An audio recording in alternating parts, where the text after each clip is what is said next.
Everyone, this is Leo Knighton Tallarico, and it is December 10th, 2022.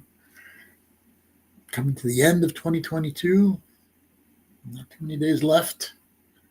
A couple of weeks, 3 weeks, something like that. How have you felt about 2022? I think it's been kind of a crazy and intense year. Stock market started to go belly up, volatile, kind of back and forth. Putin invaded Ukraine, end of February of 2022. And all of the mass murders in the United States, like they seem to happen almost every day now. I don't see how anyone can't see that the United States is in trouble. Something in us is falling apart. I mean, I think when the Trump years started, we had a sense that something's wrong. How could this be happening? Then when the insurrection happened on January 6th of 2021, again, I think a lot of people, just myself included, like, well, this can't really be happening. This is happening in this country. But yet in some way, it hasn't been made that big of a deal. In some ways it has, but in a lot of ways it really hasn't. It's like, how can there be 40% of the nation still follows Donald Trump when we know how much he had to do with January 6th and how much he encouraged the people to get involved in that? Now, I understand on another hand, since the United States really does need to go through this transformational process that it's in right now, that there has to be things that are going wrong in order for us to go through this transformation. But still, even with that mindset, and I've had it for so many years, knowing these days were going to come, it's still astounding to me, some of the things that I've been seeing. But yet at the same time, it's like really obvious that there's a whole new parallel world that's happening at the same time as the one that's falling apart. I just got through teaching a class with the organization LightNet, which is really a nice organization with a great eye for new dimensions and a new world. And I taught a class there, part astrology and part helping people to make connection to make contact, is the right way to say it. Oh, by the way, please don't forget, about halfway through the show, Deborah Knighton Tallarico will be on. She's got a lot of wonderful, important things to talk to us about. And I've asked her if she would do a nice long meditation to help us. It's been, especially with that full moon, pretty electric, intense energy. I'll talk about that in a little while too. But yeah, the world really is changing and transforming, and the new world, like I said, with LightNet, I taught this class about making contact. So I do guided meditation to help people to astral travel or remote view, whatever their way of doing it is. But we go out to these other places, these other planets. The class just ended after 8 weeks. And it was kind of amazing how similar people's experiences were in the same place. We went to the Pleiades. We went to Middle Earth on Wednesday, our last class, and Pleiades that day. And we traveled to Venus the week before. Jupiter we've gone to, Saturn. And it's amazing how clear, how everybody very confident, almost everybody in the class, we had about 10 people in the class, all felt very confident they were making contact. And sometimes they didn't make contact with any beings, but sometimes they just made contact with the planet itself and what it was like. This you'll find interesting. Linda Moulton Howe, whatever you think of her, she's done a lot of work with UFOs and extraterrestrial beings and things like that. And she researched and found that in 1973, a group of people with the NSA did some remote viewing. I believe it was of Jupiter, 1973. And since recently we've actually had a Jupiter probe, it was found, and you can find her on YouTube, Linda Moulton Howe. It was found that that remote viewing was like extremely accurate about Jupiter. So check it out for yourself and see what you think. But remote viewing does work. I did small things like I would put up a picture on my computer of something, and then I'd ask the class to remote view to my computer and tell me what was there, what picture was there. And they were amazingly close. Nobody got exactly the picture. I had a 911 picture, but some people sensed an explosion. Um, Another person saw a military tank, though there were no military tanks. They kind of got the flavor of what was going on, something very violent, warlike. And there were others too that were extremely close to what that event was about. But now we're talking about this remote viewing to other planets. But some people felt more comfortable with the feeling like they were soul travel, like we do in our dreams, and they felt that meditation was taking them through a soul travel to these other places. Everybody at Saturn, and a lot of people didn't even know what Saturn is astrologically yet. I was just beginning to teach people who really didn't have much knowledge of it. And a lot of people felt that Saturn was very desolate. Some people felt that whatever beings or controls there were on that planet, they weren't being let in to go there. And most people had a sense that it was like a vast land. It didn't have any entities, or not any entities that wanted to show themselves. Venus, a lot of people had the feeling, sensed, or saw the color pink everywhere on Venus. When we realized it's Venus and it's the feminine planet, that was kind of amazing to me. But everybody had similar stories, or most people had similar stories to one another. I found it fascinating. If you're interested at all, I'll be teaching that class again in early February. It's an 8-week class. I think it's like $199, $200. I hate when people do that. It's like $200. And I think I'm going to do it on Saturday mornings. Is what I've got it scheduled for every Saturday from the first week in February till somewhere in March or early April. It's like an hour and a half each class. So if you're interested, you can write me at SOULUS, soulless at AOL.com. If you're ever interested, I don't know why I don't say these things, but if you're ever interested in a good reading, especially a soul-based reading, call me, get a hold of me, rather, at soulless at AOL.com. So what I was trying to say is there's not very well yet. There's like parallel worlds going on. It's like we have this 3D world that there's war getting stronger, economies getting volatile, mass murders more plentiful than ever before. And we can see that something is falling apart in the United States. When the Trump presidency came, I know a lot of people were alarmed by that alone. Like, how could this actually be happening? That someone's calling card is really being rich and famous and good, maybe not even that good at making money. And that's who our president was, and someone who obviously has a lot of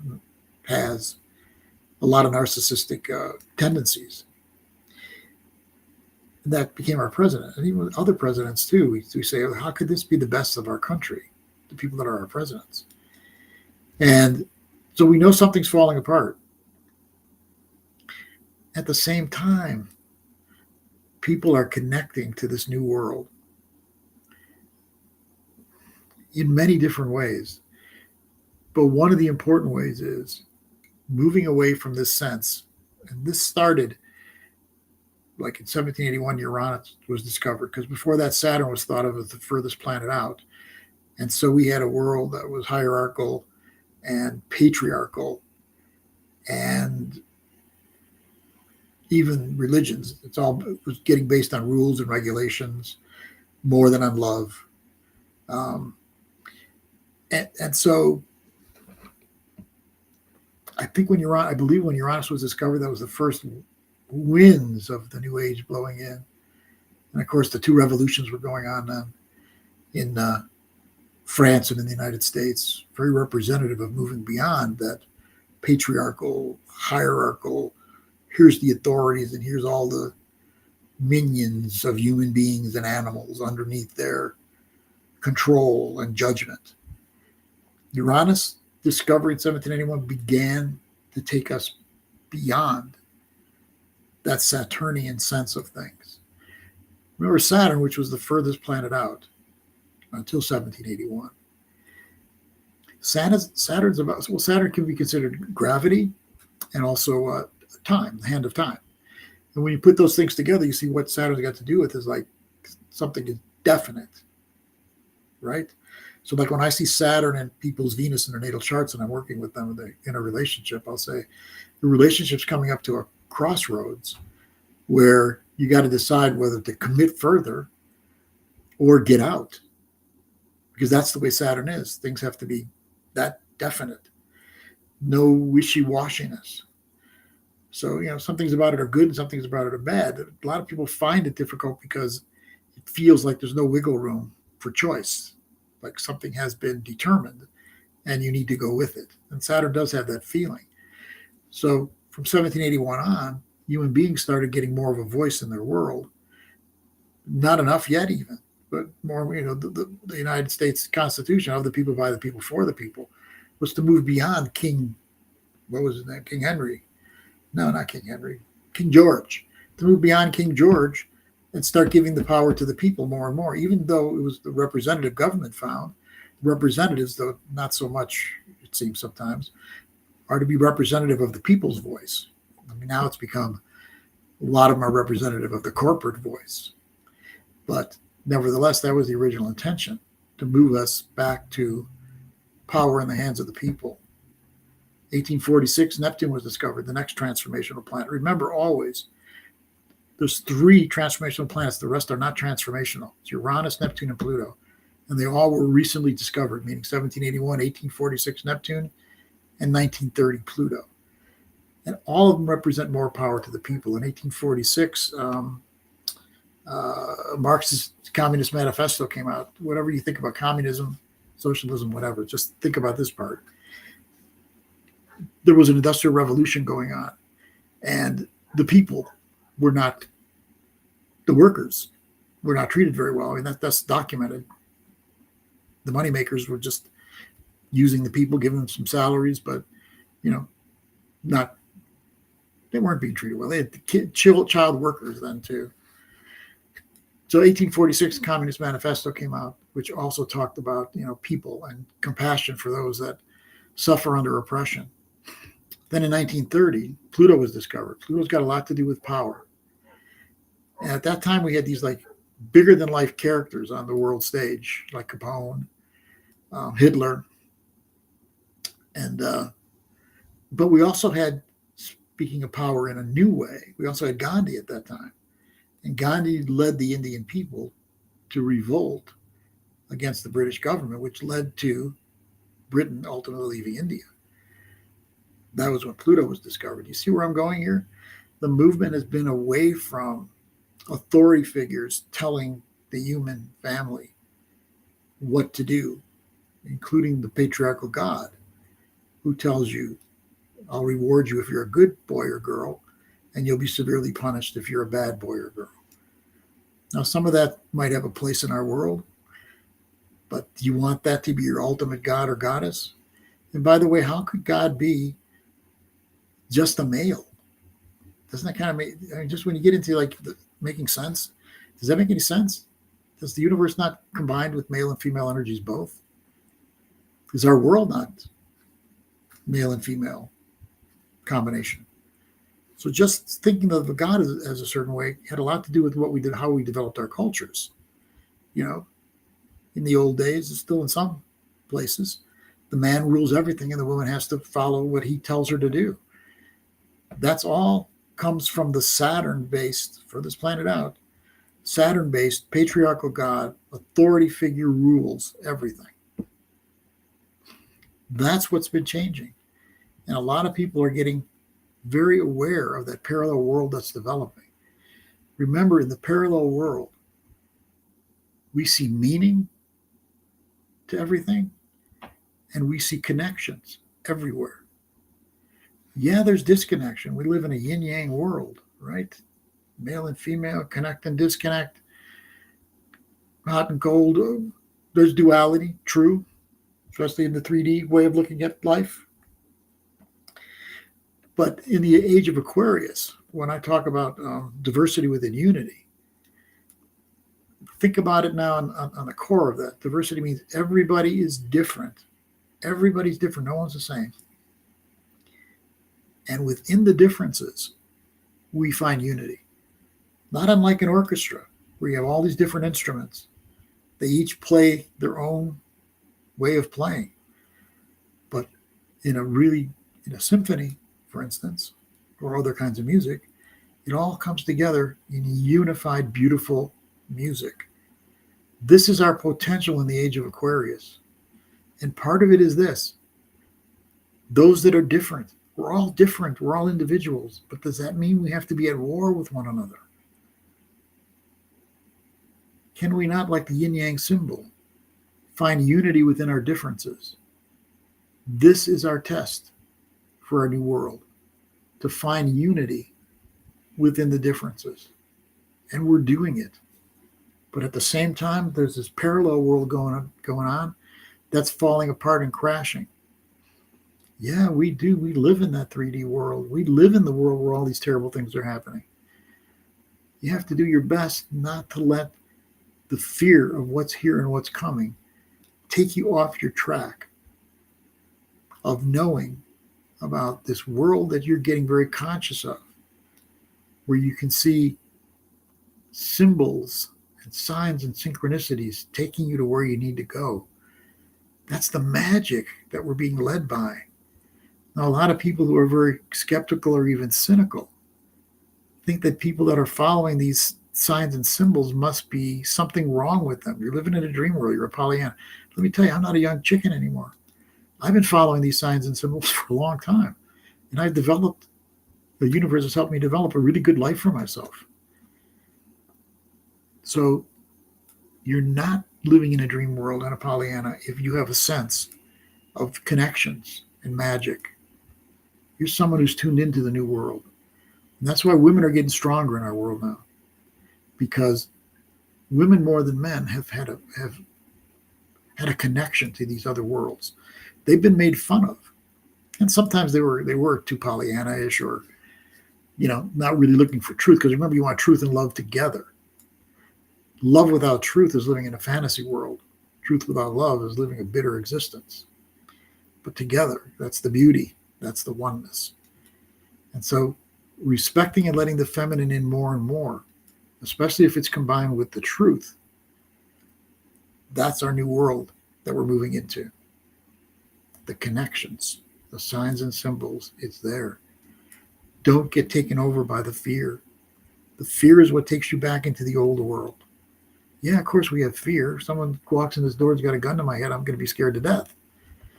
But I don't have to be scared of everything, or I don't have to be scared to the point where I can't stay in my heart.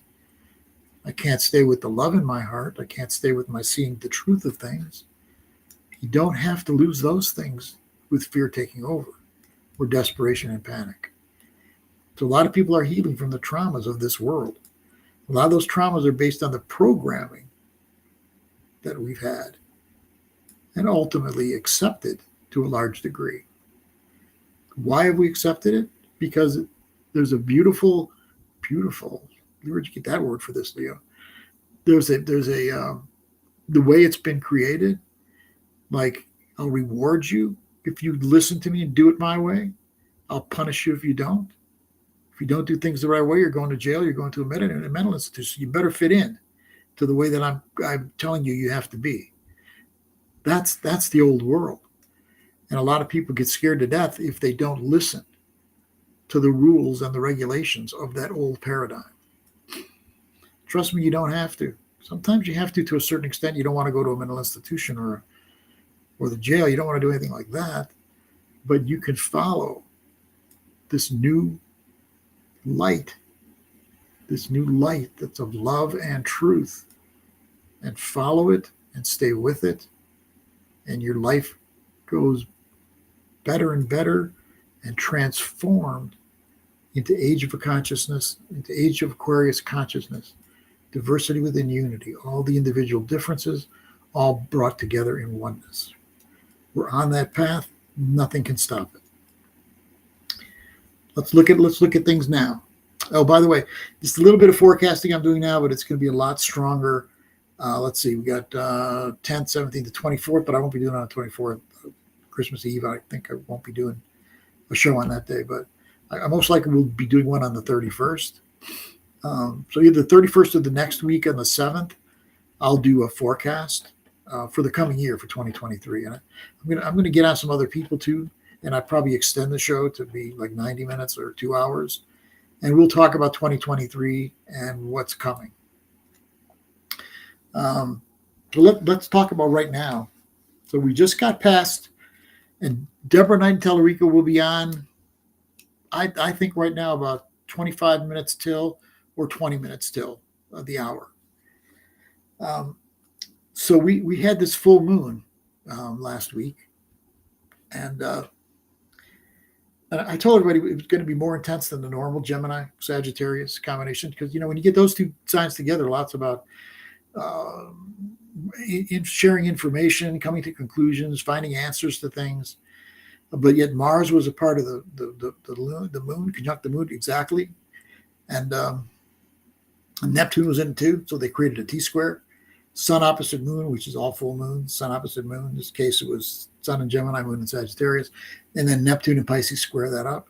So sometimes it was kind of confusing. It was hard to get answers, and it felt very intense for a lot of people.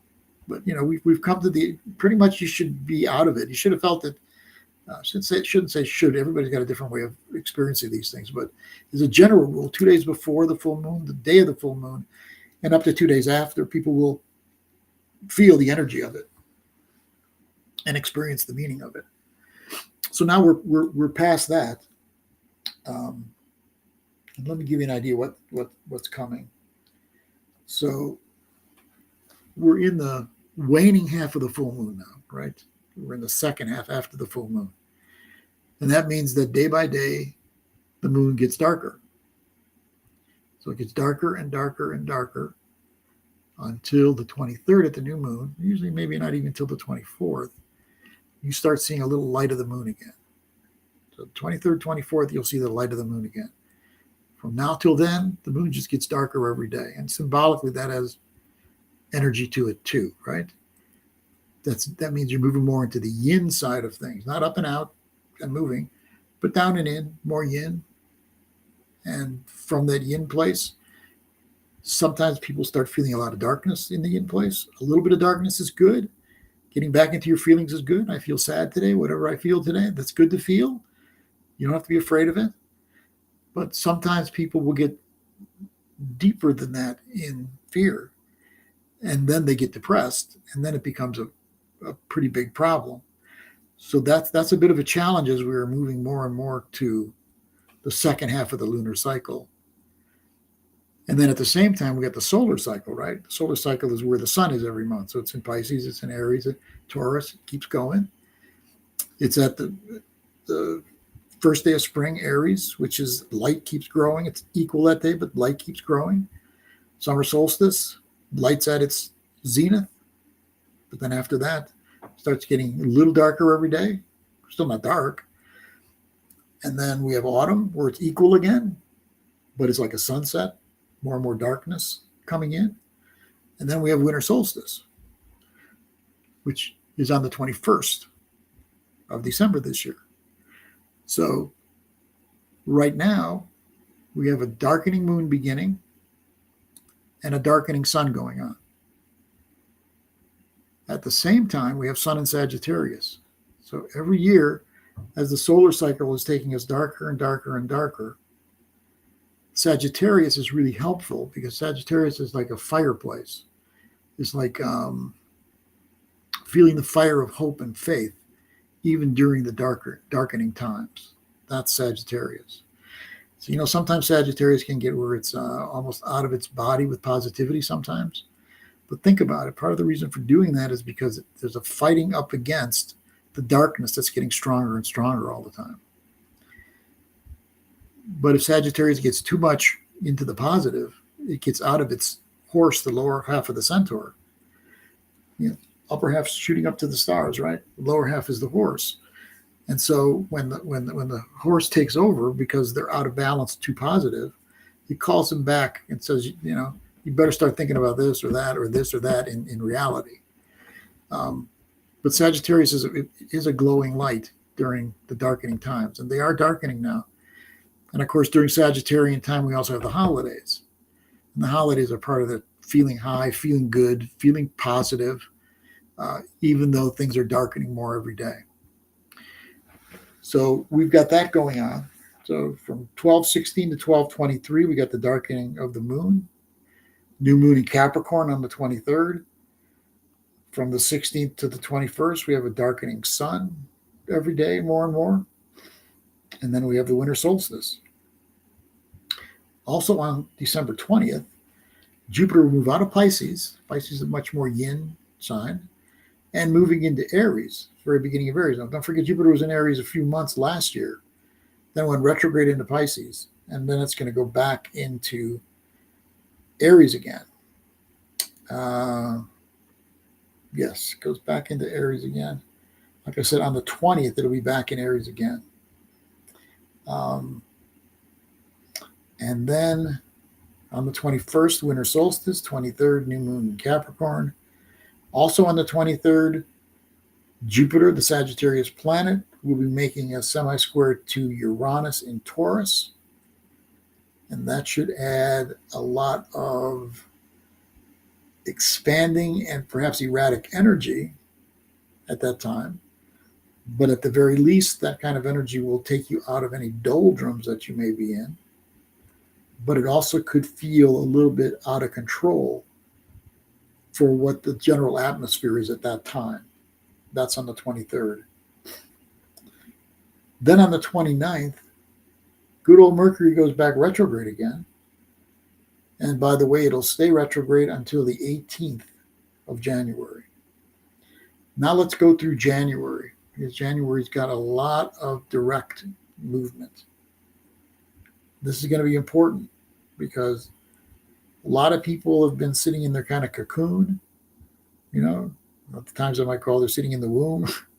They're sitting in a protected place, which is okay, because that's what you got to do sometimes. But in January, it's time to leave the cocoon, leave the womb, and get going.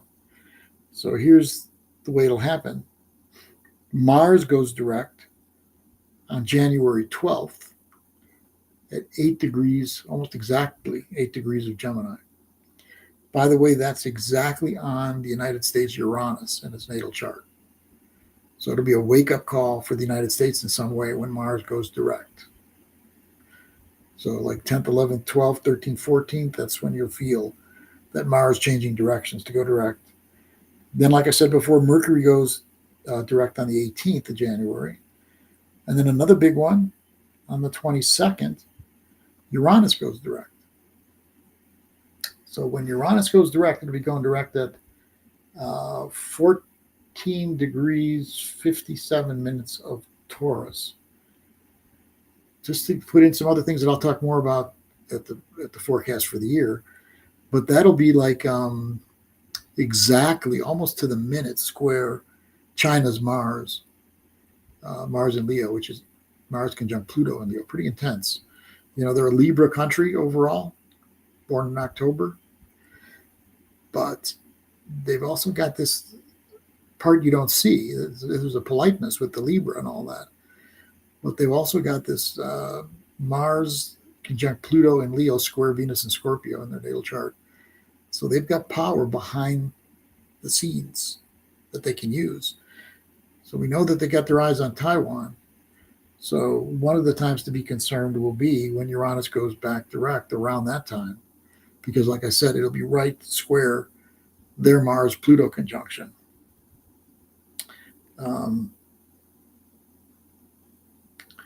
Okay, so that's on the 22nd. And at that same degree, I don't want to go too far ahead, but at that same 14 plus 50 some degrees of Taurus, there'll be a May 5th this year lunar eclipse. Lunar eclipse on May 5th. And that will have Sun in Taurus, Moon in Scorpio at 1458 of Taurus and Scorpio, right at that same spot. Right at the same spot that Uranus was changing directions to. Right at the China Mars place again. So keep your eye open for what might happen with Taiwan going forward early, first 6 months or so 2023. And let's see. That gives us with China. Okay, so then we have a solar eclipse in Aries at 29 degrees of Aries on April 20th, Adolf Hitler's birthday. Powerful Aries, 29 plus degrees of Aries. And by the way, that new moon in Aries will be almost exactly square Pluto, which will have just recently gone into Aquarius at that time. Yes, Pluto moves into Aquarius this coming year, and it's going to stay there for 20 years, much longer than it usually stays in a sign. What does it tell me? It tells me that since I believe we moved into the age of Aquarius officially on the 20th of December, 2020, right after the election that year that elected Biden, it's Jupiter and Saturn were making a conjunction at 0 plus degrees of Aquarius at that time. Pluto's going to come up over that same spot beginning in 2023. It'll actually go up to that spot approximately and then start going retrograde, go back into the end of Capricorn, and then at the end of the year come back into Aquarius again. That's going to be really fascinating for those 20 years of Pluto in Aquarius. It's going to clean out a lot of what stands in the way of us being more firmly and fully in the age of Aquarius. So those will be 20 transitional years, important transitional years on our way to moving more solidly into that age of Aquarius. I see Deborah gathering herself on the side there. We're going to be bringing her on just a couple of minutes. So that'll be another powerful eclipse season. I think more powerful than we've had for a while, because that's going to be an Aries solar eclipse on the 20th, almost exactly square Pluto, which is will be just recently in Aquarius at that time, maybe a degree separating them from being an exact square to one another. And then that lunar eclipse full moon at 1458 of Taurus and Scorpio, which will be right at China's Mars-Pluto conjunction again. So we can expect a lot to go on in that 3D world, which is the world we're standing in, our bodies are in, okay? So we are growing in our consciousness, moving into other dimensions, moving into new ways of looking at things and thinking and feeling. But don't forget, our bodies still sit in the 3D world. But we want to know, we need to know that what we're doing with our consciousness is where we are being brought with our bodies. Our bodies are not separate from our consciousness, not separate from our spiritual and emotional bodies. So all of that will be moving in new directions away from where the 3D world is moving us with its disasters. Both economically, it's going to happen this year, and it's going to happen with war, probably world war. I'll talk more about that when I do the forecast. But the main thing to focus on is you get your faith into this new world that we're in, and you'll be drawn to the places you need to be when you need to be drawn there. You could take that to the bank. That's how it works. What you need, what your soul needs, is where you're taken. And the more your heart and soul get taken into this new world and are run by love and truth, not fear and panic, the more you'll be taken to the places that are the right places for you. So that kind of gives you kind of an overview of a while. You can expect events with Biden falls into a lot of these events that are coming up that I mentioned to you. So he's going to be quite involved in the things that are happening in the 3D world, as will by the way, I kept telling everybody a lot's going to happen with Israel. And people say, what really happened that was important is right around the last eclipse, Netanyahu was elected again. And we know what Netanyahu represents, more domination of the Palestinian people. So that was a big turning point for Israel at that eclipse when Netanyahu was reelected. So he's got a lot of stuff coming up that are with all the changes and the eclipses and the movements, the direct movements. And Israel is, of course, Biden, the United States, February will be an important month because Saturn's going to be at that important 28 degrees of fixed signs that I've been telling everybody about. That started like in August of 2017 when that Charlottesville, Virginia, with the white supremacists was happening, when North Korea was scaring everybody. That all happened during that time in 2017. 28 degrees of Leo is where that total solar eclipse was. It passed across the United States for the most part. And that Saturn's going to be at that 28 degrees. And guess what the United States moon is? 27 plus degrees of Aquarius. So there's going to be a lot going on in February also. But at the same time, everybody, your consciousness is going to be expanding and growing and transforming in such beautiful, and what's the word? Magical ways. The new world has got the magic in it. Stay with the magic and out of the fear. You're not living in a dream world when you're that way. You're living in the new world consciousness. You can see a lot of feminines coming back to our world. A lot of feminines coming back to our world because a lot of that magic women have believed in forever. And that's what's coming back. So we all need to bring that in, but not in a fantasy place. Because if you bring it in a fantasy place, it blows up. That love without truth is fantasy. Take that love, add truth to it.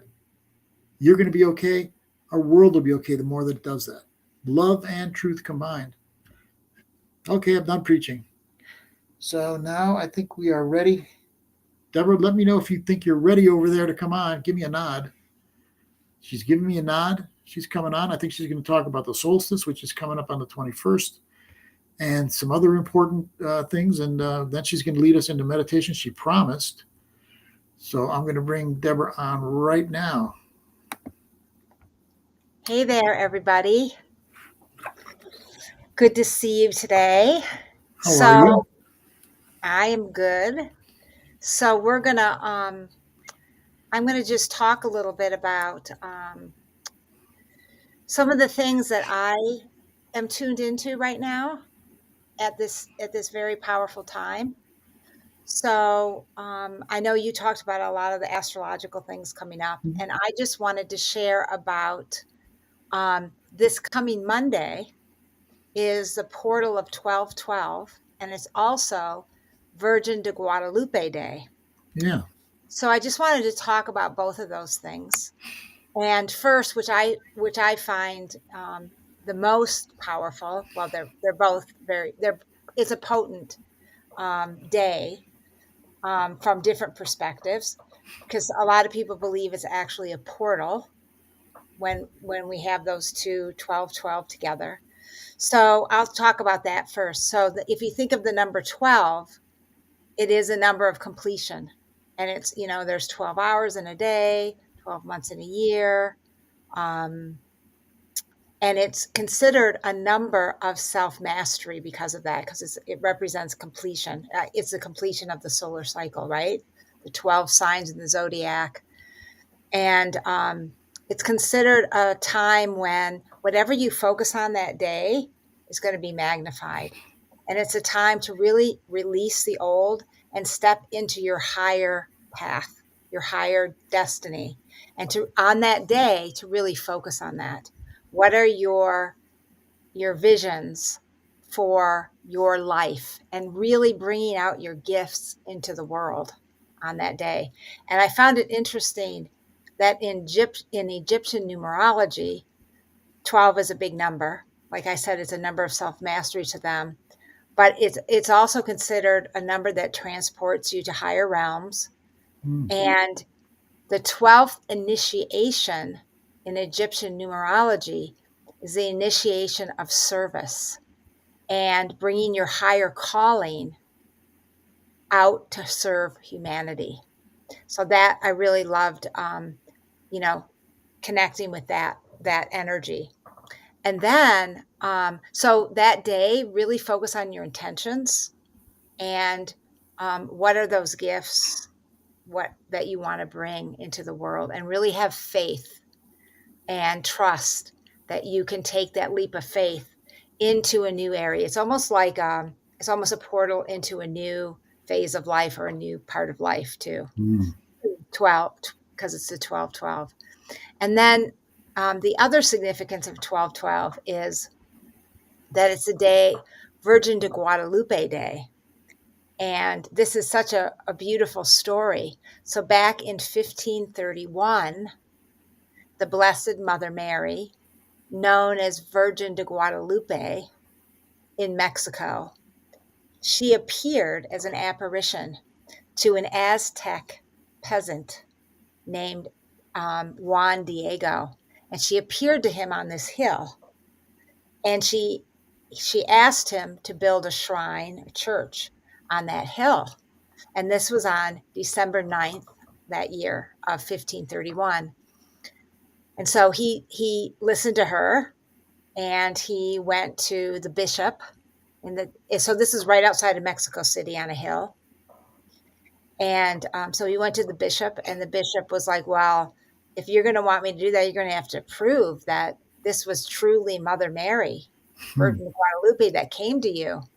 So I guess he went back near that hill, and on December 12th, 12/12, Virgin de Guadalupe, Mother Mary, appeared to him again. And he told her that, the bishop wanted some proof that this was really true.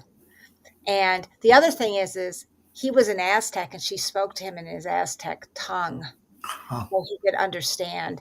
And so she said, okay. So she said, she told him where to go to pick all these roses. And here it was, winter. It's 12/12. It's cold out, and roses don't normally grow there.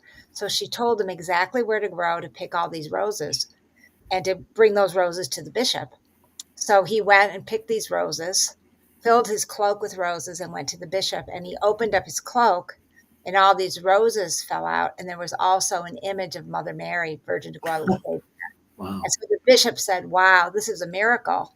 And he approved of the shrine being built. So the shrine was built. And ever since then, 12/12 has been this sacred day, especially in the Mexican culture, where everyone just honors the Virgin Mary, the Blessed Mother. Nice. And it's tradition to, honor her with roses and, just really honoring the Divine Mother in her form as Mother Mary. So I just wanted to share that because I think it's really potent. And one of my dear friends has her birthday on 12/12. So every year we do a celebration to honor the Divine Mother. So on Monday, 12/12, you might want to tune into the portal energies I talked about. So, what phase of your life, and I think it goes along with the astrology, what phase of your life are you ending?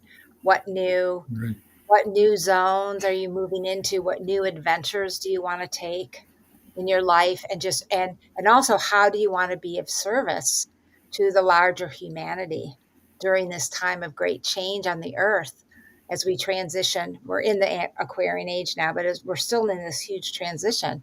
So what are your gifts, and really honoring those gifts and setting intentions on that day? And then also really tuning in to the Divine Mother and really doing everything you can to connect with her. Just call to her energy, the feminine face of God. I know, Leo, you were talking a lot about how we're at this time on the earth, we're really needing to bring the feminine back. And we all know that. And it's not just the feminine as in women, it's the feminine within each of us. Exactly. And that divine feminine is really our soul. It's connected to the soul. Yes. And our feelings and the intuitive side of life. And so it's really time on our planet to really start embracing and honoring that side of life and the love and the roses. And Mary Magdalene is part of the Sisterhood of the Rose, as is Mary Magdalene and many other, Isis and other sisters of light. that are part of the Sisterhood of the Rose, and there's also the Brotherhood of the Rose, and it's following that path of divine love. And I know divine wisdom too, which is that truth part. But Yes. the rose, the rose is a symbol of divine love. Speaking of And symbols, can I ask you a question? What, mhm. what do you feel the whole virgin thing is about? What's that symbolic of? Because the whole virgin thing makes no sense on one level. So what do you think the symbolism is there about well, I Mary being I a know. virgin? Well, I know in terms of Mother Mary, it's believed that it was a divine conception. It's hard for our human minds to understand that there Yes. could be a divine conception that was like a light inception and not physical. But that's what a lot of people believe that it was. But in terms of virgin in the goddess tradition, a Yes. virgin is a woman who is whole unto herself. Okay, that I like. So the virgin, it's not just what we think of as virgin, Great. actually a wholeness to it. Right. And I do believe that there was probably they practiced different kinds of conception back then during that time. And the Essenes, Mother Mary and Yeshua, Mary Magdalene, Jesus. Yes. yes, they were Essenes. They were from the Essene tradition, which was before Christ. More like the purity of what that Christ message was. The Essenes were a part Yes, of. yes, and they prepared for Christ coming for hundreds of years. Oh, huh. And that's why I do believe they practice high level initiations spiritually that would have enabled Mother Mary to actually conceive him from light rather than from the physical. So, Thank you. I think there's something to that. And I know I want to make sure there's time to do a meditation. So I Yes, I hope wanted to so. talk about also, so it's exciting though to really welcome this new divine energy coming in. And we're leading up right now to the winter solstice, which is in the northern hemisphere, the darkest day and time of the year. In the southern hemisphere, of course, it's their summer solstice. So at the winter solstice now, as we're in the last 2 quarters of the moon before the new moon on the 23rd, we're in this time of the dark. It's the darkest time in the solar cycle, right? As Leo talked about. And it's also coming into the darker second half of the lunar Yeah, cycle. exactly. So it's really an amazing time to really go deep within, to honor the darkness, because darkness and light and that's another thing is the darkness is associated with the divine feminine. And in our Hmm. culture, it's been deemed bad, whereas actually Yes. darkness is the void that like nourishes us. Without darkness, we'd be in trouble because we need that darkness. We need to be able to not always be in the light. We need the dark womb, and it's like the dark womb of the mother is how we come through into this lifetime. And so the winter solstice is really the light is being birthed from the dark womb of the great mother. And that's kind of how this all fits together with Virgin de Guadalupe Day, that she appeared then, right before Christmas. And then at the solstice, the deeper meaning is a return of the sun, the Christ energy. Yes. And it's from in the darkest day, the darkness of the womb, the light is born, just as in the darkness of the womb, we are conceived and our light is sparked to bring us into incarnation. So there's a lot of deep significance here of They probably got Christmas from that, from those kind of symbols. all the Christian holidays originated as pagan holidays, Yeah. and they're very connected. If you look at all the holidays, Easter's, this first Sunday after after the full moon, That's after right. the equinox. That's how they determine it. So many things are based on the lunar Yes, calendar that's and right. this, there and the pagan holidays, the solstices, the equinoxes are it's all connected. It's That's not true. separate. It's That's not right. separate. So, Nature told us a lot before religions took a hold of it. We already knew a lot of things. yes. And it's, part of it is just being really aligned and attuned to the natural cycles Yes. and the earth and the moon and the sun and the planets, and really being attuned to Mother Earth, the universe, right? And following those Absolutely. cycles like the ancients did. The Yes. ancients followed, everything was sacred. They knew that everything was sacred. They built their stone circles in alignment with the equinoxes and solstices and the moon and the sun, and everything was like, they knew that everything was connected. And that's what we're needing to return to. And Exactly. that's a lot of the divine feminine too. I mean, the divine feminine was pushed away because it honors the earth, you know. Right. Right. And then the one more thing I want to say before we do a little meditation is, Good. well, two more things. One is to just encourage people to feel that energy of the womb. And I know with all the freneticness of Christmas and everything in our culture, it's important to really remember the roots of this. And it's the return of the sun from the darkest day, from the womb of the mother. And it's also the Christ light, which is, the Christ Magdalene Sophia energy, which is based in love, unconditional love. And so that is being reborn at this time. And then connecting this to the cycle of Venus, that's the one last thing I wanted to say Okay. is, in the cycle of Venus, which is a 19-year cycle, 19 years, excuse me, 19-month cycle. And every 8 years, it completes a whole, it's called the Rose of Venus with it's a 5 pointed flower rose. And so every 8 years, there's this complete cycle, and it returns to the same sign, and it's the cycle itself is 19 months.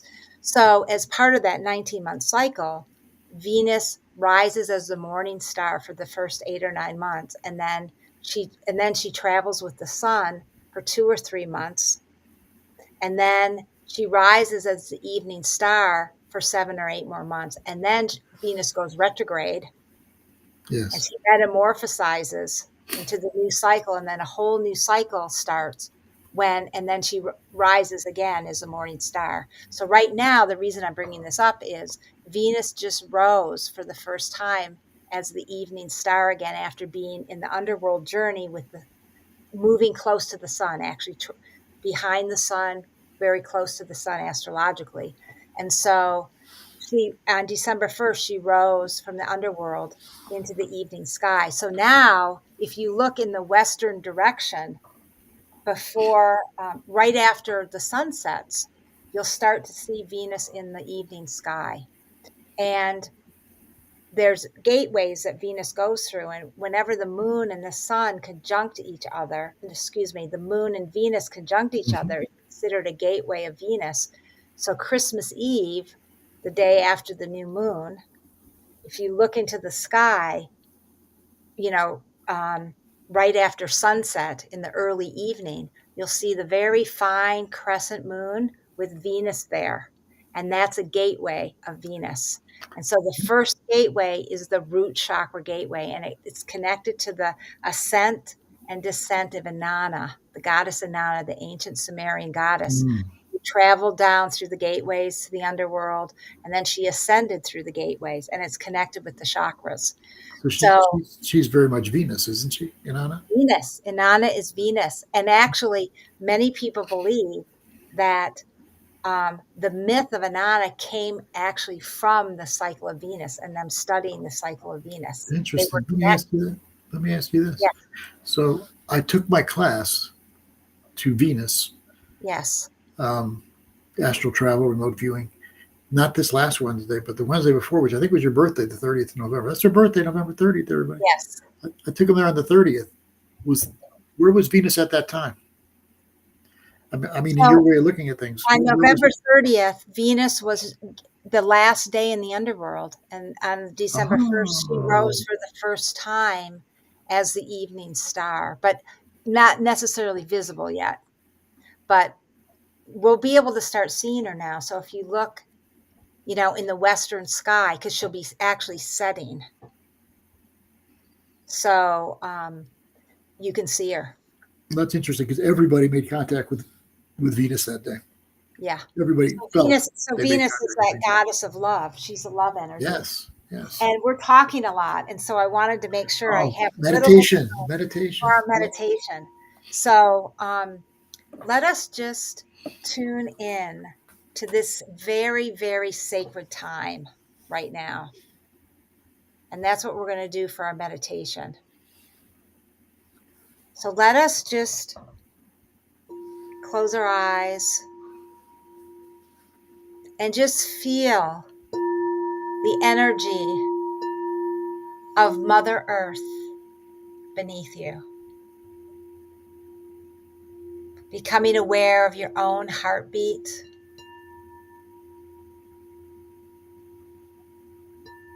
And then aligning your heart with the heartbeat of Mother Earth. Our Mother Earth, who grounds us and sustains us. And then becoming aware now of your heart again. And then connecting with the heart of the universe, the heart of divine source. That source in the universe that is also within you.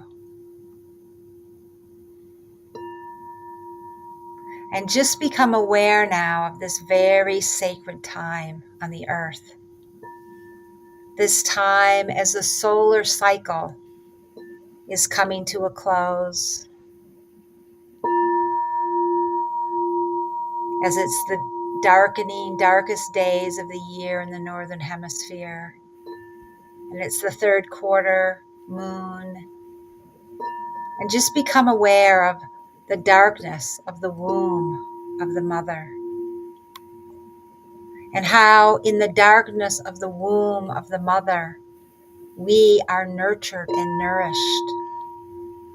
It's a place where we can let go and surrender and just be in the amniotic fluid of the mother, the sacred waters that are the waters of the divine feminine, the waters that are the source of life on our earth. And just allow yourself to be in the darkness of this time. And just really be with this over the next couple weeks before the winter solstice.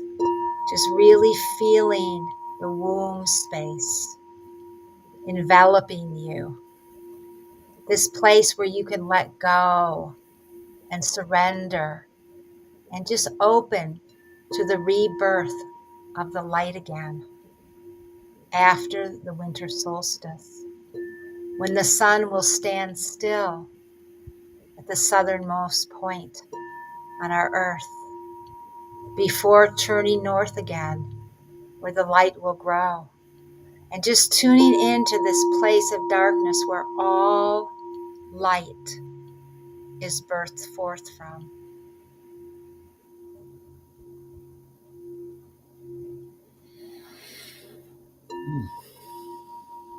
That was very nice.